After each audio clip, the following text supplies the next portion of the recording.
సోదరులారా, సనికి పునాదులైన సోదరులారా,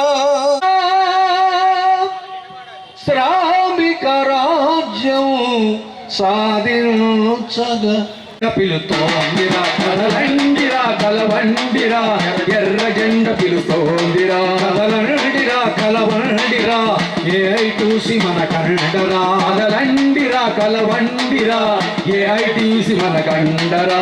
కార్మికులారా కార్మికులారా కార్మికులారా కార్మికులారా, చేదం చిల్దే శక్తులారా, కదలండిరా కలవండిరా, AITC పిలుస్తోందిరా, కదలండిరా కలవండిరా, AITC మన కండరా. ఈ పోటు గడ్డలో శ్రమైక నేతల రథ సారథులై, శ్రమైక నేతల రథ సారథులై, శ్రమైక నేతల రథ సారథులై, ఉద్యమాల ఈ పోటు గడ్డలో శ్రమైక నేతల రథ సారథులై, శ్రమైక నేతల రథ సారథులై, శ్రమైక నేతల రథ సారథులై, సాగుతున్న మన సమరరుదానికి, కార్మిక జ్యోతుల క్రాంతి పదానికి, కార్మిక జ్యోతుల క్రాంతి పదానికి, కార్మిక జ్యోతుల క్రాంతి పదానికి, శాంతి వెలుగుల సమభావనకు చెప్పాలి వందనం, చెప్పాలి అభివందనం. కదలండిరా కలవండిరా, ఏఐటీసీ పిలుస్తోందిరా, కదలండిరా కలవండిరా, ఏఐటీసీ మన కండరా. మన జెండాను ఎరుపును చేసి, మన జెండాను ఎరుపును చేసి, కరిగిన కండల శ్వేత రక్తమే మన జెండాలు ఎరుపును చేసి, మన జెండేసి కష్టజీవుల కంటి వెలుగును ఏఐటీసీ తెలుపుతూ వేసి, ఏఐటీసీ తెలుపుతూ వేసి, ఏఐటీసీ తెలుపుతూ వేసి, రెపరెపలాడే పతాకానికి చెప్పాలి వందనం, చెప్పాలి అభివందనం. కదలండిరా కలవండిరా, ఏఐటీసీ పిలుస్తోందిరా, కదలండిరా కలవండిరా, ఏఐటీసీ మన కండరా. అండిరా కలవండిరా, ఏఐటీసీ పిలుస్తోందిరా, కదలండిరా. జరిగిన పోరులో ప్రాణాలనే అర్పణ చేసి, ప్రాణాలనే అర్పణ చేసి, ప్రాణాలనే అర్పణ చేసి, ప్రాణాలనే అర్పణ చేసి, ప్రాణాలనే అర్పణ చేసి, ప్రాణాలనే అర్పణ చేసి, మన హక్కులకు చెప్పాలి లాల్ సలాం. ఏఐటీసీ పిలుస్తోందిరా, కదలండిరా కలవండిరా, కార్మికులారా కార్మికులారా కార్మికులారా, స్వేదం చిల్దే శక్తుల ప్రభుత్వాలను, ప్రజాభక్షక ప్రభుత్వాలను, స్వర్ణ భారతికి సంఖ్యలేసే ప్రజాభక్షక ప్రభుత్వాలను, ప్రజాభక్షక ప్రభుత్వాలను, ప్రజాభక్షక ప్రభుత్వాలను, ఎర్ర సూర్యుని కిరణాలై హక్కుమంటూ భస్మం చేయగా, హక్కుమంటూ భస్మం చేయగా, హక్కుమంటూ భస్మం చేయగా, కదలాలి కార్మిక లోకం, పూరించాలి సమర శంఖం, పూరించాలి సమర శంఖం. కదలండిరా కలవండిరా, ఏఐటీసీ పిలుస్తోందిరా, కదలండిరా కలవండిరా, ఎర్రజెండ మన కండరా, కదలండిరా. పెంచి చిన్న చిన్న సంఘాలు పెట్టుకునేటటువంటి పరిస్థితి లేనటువంటి పద్ధతిలో బీజేపీ ప్రభుత్వం అనుసరిస్తున్నటువంటి విధానాల్ని రాబోయేటటువంటి కాలంలో కార్మిక వర్గం అందరూ కూడా పెద్ద ఎత్తున ఉద్యమించాల్సినటువంటి అవసరం ఉందని చెప్పి ఈ సందర్భంగా విజ్ఞప్తి చేస్తూ మన ఈ యొక్క మే దినోత్సవ బహిరంగ సభలో పాల్గొన్నటువంటి భారత కమ్యూనిస్ట్ పార్టీ సిపిఐ జాతీయ సమితి కార్యవర్గ సభ్యులు కామ్రేడ్ అక్కినేని వనజ గారిని మాట్లాడవలసిందిగా కోరుతా ఉన్నా. దేశవ్యాప్తంగా ఈరోజు 140వ మేడే వార్షికోత్సవాన్ని కార్మిక వర్గం ఘనంగా జరుపుకుంటా ఉంది. ఈరోజు భారతదేశంలో కార్మిక వర్గం మీద పెద్ద ఎత్తున దాడి జరుగుతూ ఉంది. స్వతంత్రానంతరము సాధించుకున్నటువంటి అనేక చట్టాలు, శాసనాలు, హక్కులు అన్నీ కూడా కాలరాయబడుతున్నాయి. సాధించుకున్నటువంటి హక్కులన్నీ కూడా ఈ రోజున మొత్తం అన్నీ కూడా రద్దు చేసి 4 లేబర్ కోడ్లుగా తీసుకురావటం ద్వారా కార్మిక వర్గం యొక్క వారి వారి సమ్మె హక్కును కానివ్వండి, ఏదైనా సమస్య వస్తే పరిష్కరించేటువంటి ఆ పరిష్కార మార్గాలన్నీ కూడాను రద్దు చేయబడతా ఉన్నాయి. దేశవ్యాప్తంగా గత 10 సంవత్సరాల కాలంగా ముఖ్యంగా ఈ లేబర్ కోడ్లు వచ్చిన దగ్గర నుంచి కూడా అన్ని రకాలుగా కూడా అనేక సందర్భాల్లో సమ్మెలు నిర్వహించడం జరిగింది. బహుశా నరేంద్ర మోడీ వచ్చిన తర్వాత జరిగినన్ని సార్వత్రిక సమ్మెలు అంత క్రితం ఎప్పుడు కూడా జరగలేదు. ఈ నేపథ్యంలో ఈ రోజున ఈ మేడే కార్యక్రమాలు జరుగుతూ ఉన్నాయి. నరేంద్ర మోడీ అధికారంలోకి వచ్చిన దగ్గర నుంచి కూడా, బీజేపీ అధికారంలోకి వచ్చిన దగ్గర నుంచి అన్ని విధాలా కూడా రాజకీయ రంగంలో కానీ, ఆర్థిక రంగంలో కానీ అన్ని విధాలా చాలా సంక్షోభాలు ముందుకు వస్తూ ఉన్నటువంటి పరిస్థితి. అప్పుల మీద అప్పులు పెరిగిపోతూ ఉన్నాయి. మనం సాధించుకున్నటువంటి పబ్లిక్ సెక్టర్ రంగం అంతా కూడా నిర్వీర్యమైపోతుంది. ప్రైవేట్ వాళ్ళకి పెద్దపీట వేయటం జరుగుతూ ఉంది.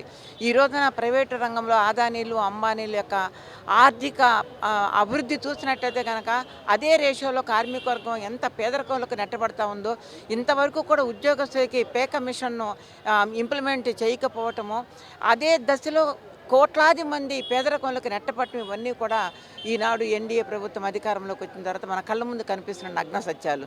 అలాగే పని గంటలను కూడాను మరి 8 గంటల పనిదినం కోసం ఆ రోజున చికాగోలో అమరవీరులు చిందించినటువంటి రక్తం సాక్షిగా ఎగరేసినటువంటి మేడే ఆనాటి నుంచి కూడా అనేక పోరాటాల ద్వారా 8 గంటల పనిదినం తెచ్చుకుంటే ఈరోజు తిరిగి 79 సంవత్సరాల భారతదేశ స్వతంత్రంలో మళ్ళీ తిరిగి 12 గంటలు, 15 గంటలు, 16 గంటలకు వెళ్ళేటువంటి ఒక దురదృష్టకరమైనటువంటి పరిస్థితి ఈరోజున కార్మిక వర్గం ఎదుర్కొంటూ ఉంది.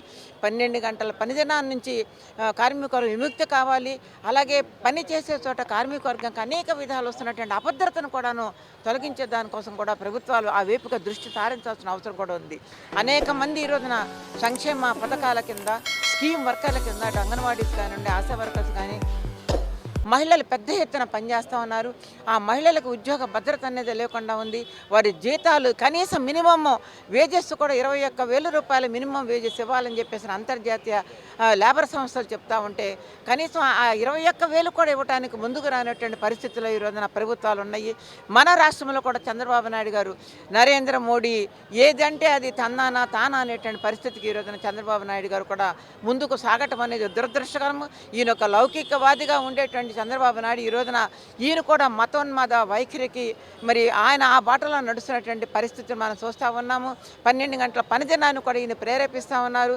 మొత్తం ఆంధ్రదేశం అంతా కూడా ఆదానికి అప్పచెప్పేటువంటి పరిస్థితి చూస్తూ ఉన్నాయి. నిన్నగాక మొన్న విశాఖపట్నం చూసినట్లయితే కనుక ఆ డేటా సెంటర్ చూసినట్లయితే మరి రైతాంగం అంతా కూడాను 600 ఎకరాల భూమిని ఈ రోజున ఆదానికి కట్టబెడతా ఉన్నారు. గతంలో 2019లో 400 ఎకరాల భూమిని డేటా సెంటర్ అని చెప్పేస్తే ఇంతవరకు అక్కడ ఒక్క ఉద్యోగం వచ్చినటువంటి పాపాన్ని పోలేదు. చివరికి ఏమైందంటే ఆదాన్ని పరమైనటువంటి పరిస్థితి ఉంది. కాబట్టి అనేక సమస్యలు ఈ డేటా సెంటర్ ద్వారా ఉత్పన్నమైనటువంటి పర్యావరణం కానివ్వండి, అటవీలో కానీ నాశనం అయిపోయేటువంటి పరిస్థితి కానీ, నీటి ఇబ్బందులు కూడా ఉండేటువంటి పరిస్థితి ఉంది. ఈ రకంగా చంద్రబాబు నాయుడు ప్రజల్ని మభ్య పెడతా ఉన్నారు. లక్షలాది ఉద్యోగాలు వస్తున్నాయి, కానీ ఒక పక్కన వాళ్ళు ఆ అథారిటీ సంస్థల వాళ్ళు ఏమన్నా 1,300, 1,500 కంటే ఉద్యోగాలు రావని వాళ్ళు చెప్తా ఉన్నారు.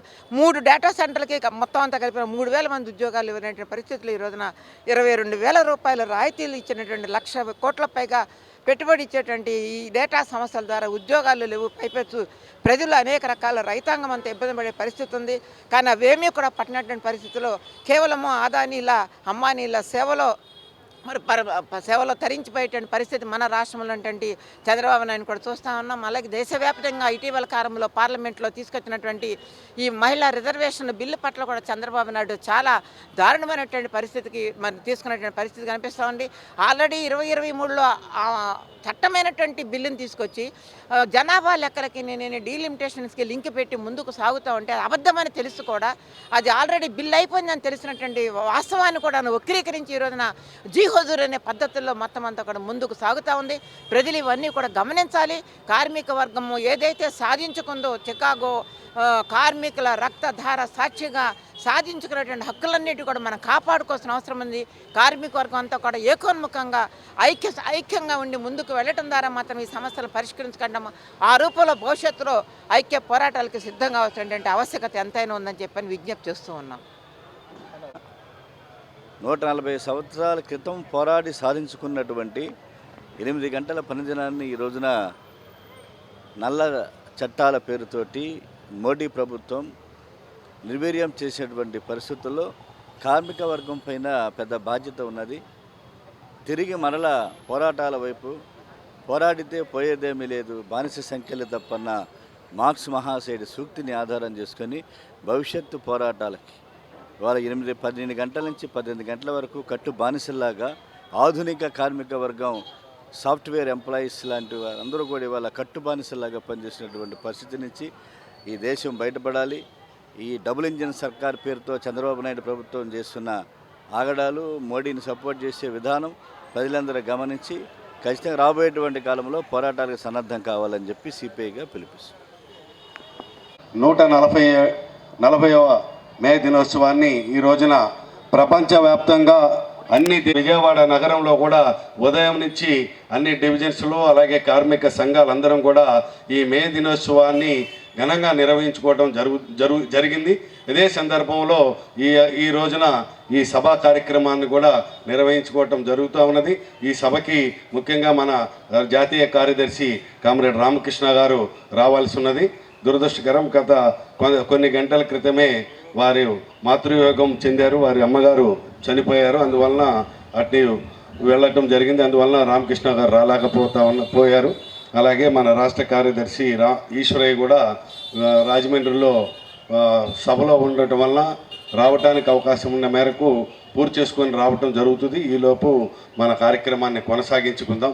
ముఖ్యంగా హక్కు కోసం, అంటే బానిసత్వం 16 గంటలు 12 గంటలు అనేటటువంటి వ్యక్తి అనేక మంది రక్త తర్పణంతో కాల్పుల్లో మరణించినటువంటి తర్వాత దానితోటి పునరంకితమైనటువంటి ఎర్ర జెండా దేశవ్యాప్తంగా ప్రపంచవ్యాప్తంగా కూడా అన్ని దేశాలు ఇవాళ మనం మతాలకి వేరు పండగలు, కులాల కార్మిక దినోత్సవం ఆ పార్టీ లేదు, అందరూ కూడా సమైక్యంగా నిర్వహించుకునేటటువంటి చేస్తా ఉన్నాము. ఎందుకనంటే ముఖ్యంగా మనకి స్వాతంత్రం వచ్చి 79 సంవత్సరాలు పూర్తయి సుమారు 8 దశాబ్దాలు అవుతా ఉంటే ఈ 8 దశాబ్దాల కాలంలో ముందున్నటువంటి బ్రిటిష్ వారితో పోట్లాడాము. తర్వాత వచ్చినటువంటి పాలకుల పైన పోట్లాడటం జరిగింది. పోట్లాడి అనేక కార్మిక చట్టాల్ని సాధించుకోవటం జరిగింది. తద్వారా అనేక రకాలైనటువంటి ప్రభుత్వ రంగ సంస్థలను కూడా అభివృద్ధి చేసుకున్నటువంటి క్రమం. ముఖ్యంగా చెప్పాలంటే బ్యాంకులు జాతీయకరణకి ఉద్యమం నిర్వహించింది కమ్యూనిస్ట్ పార్టీ. ఆ రోజు ఉన్నటువంటి ప్రభుత్వం బ్యాంకుల్ని జాతీయకరణ చేయబడింది. అలాగే రైల్వేలు అలాగే ఇన్సూరెన్సు ఇవన్నిటిని కూడా మన దేశ సంపదలో విపరీతంగా పెంచుకోవటం జరిగింది. కానీ ఈనాడు కేంద్రంలో బీజేపీ ప్రభుత్వం వచ్చి అధికారంలోకి వచ్చి 12 సంవత్సరాల అవుతున్నటువంటి సందర్భంలో ఎన్నికల ముందు వారు చెప్పారు, వచ్చేటటువంటి కాలంలో ప్రతి సంవత్సరం 2 కోట్ల ఉద్యోగాలు ఇస్తాం అని చెప్పారు. 12 సంవత్సరాల్లో 24 కోట్ల ఉద్యోగాలు చదువుకున్నటువంటి యువకులకి రావాల్సినటువంటి అవసరం ఉండేది. కానీ అది లేదు. కొండనాలికేస్తే ఉండనాలికి ఊడినట్టుగా ఏది కూడా అనర్హం అనేటటువంటి పద్ధతిలో రైల్వేలు ప్రైవేటీకరణ, విమానయాన ప్రైవేటీకరణ, అలాగే నౌకాయానం ప్రైవేటీకరణ, దీనితో పాటు ఇన్సూరెన్స్లు ఇవన్నీ కూడా ప్రైవేటీకరణ చేసి ఉన్న ఉద్యోగాలు తగ్గించేటటువంటి పద్ధతిలో చేస్తున్నటువంటి నరేంద్ర మోడీ ఆ విధానాల్ని ఈ రోజున కార్మిక వర్గం అందరూ కూడా ఎప్పుడూ లేనటువంటి పద్ధతిలో ఈ ప్రభుత్వంలోనే అనేక రకాలైనటువంటి సార్వత్రిక సమ్మెలు నిర్వహించారు. అదే సందర్భంలో అసంఘటిత రంగంలో ఉన్నటువంటి కార్మికులు కూడా అసంఘటిత రంగ కార్మికులకి సమగ్రమైనటువంటి చట్టం కావాలని చెప్పి వారు పోరాటం చేస్తున్నటువంటి నేపథ్యంలో ఈ రోజున పురోగమిస్తున్నామా తిరోగమిస్తున్నామా అనేటటువంటిది ఒకసారి మనం పరిశీలించినట్లయితే ఖచ్చితంగా ఈ రాష్ట్రం తిరోగమన దశలోనే కార్మిక వర్గం ఉన్నదనేటటువంటిది చెప్పక తప్పదు. ఎందుకంటే 8 గంటల నుంచి చంద్రబాబు నాయుడు గారి ప్రభుత్వం 10 గంటల పని విధానానికి శ్రీకారం చుట్టేటటువంటి పరిస్థితి ఉన్నది. ఈ రకమైనటువంటి పద్ధతిలో రాబోయేటటువంటి కాలంలో ప్రభుత్వ రంగ సంస్థలు పరిరక్షించుకునేటటువంటి నేపథ్యంలోనే కార్మికులు తమ యొక్క హక్కుల్ని పరిరక్షించుకునేటటువంటి దానికోసం ఈ గడిచినటువంటి 8 దశాబ్దాల కాలంలో కార్మికులు సాధించుకున్నటువంటి 44 సెక్షన్లు కూడా ఒక 4 కోడ్స్ పేరుతోటి తీసుకొచ్చి వారి యొక్క కార్మికులు సమ్మె చేసుకునేటటువంటి పరిస్థితి లేదు.